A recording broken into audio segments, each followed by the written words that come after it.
Bagyong Odette. So hanggang ngayon nasa ano pa rin siya namin. Yan po yung bahay namin. Tapos dito yung Bagyong Odette. Tingnan niyo po yung kapatid ko. Kawawa po siya. Oh.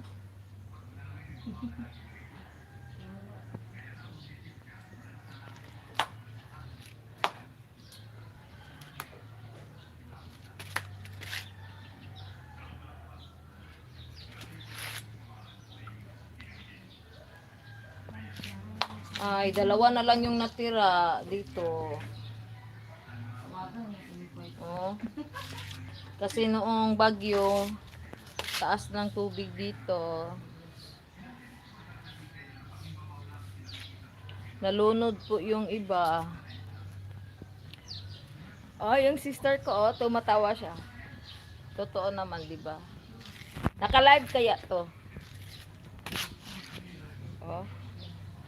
So hanggang ngayon, meron pa ring tubig sa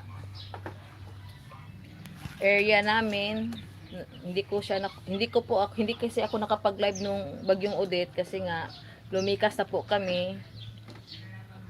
Kasi yung area namin is talaga, pag mga may bagyo, tumataas talaga yung tubig.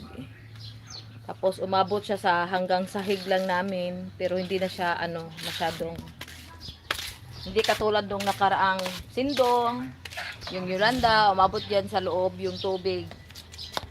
Dito, hanggang ngayon.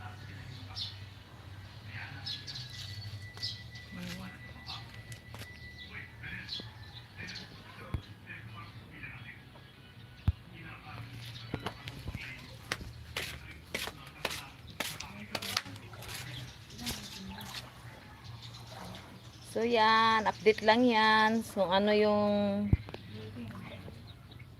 nangyari sa Bagyong Odette dito sa lugar namin. Thank you. Ron.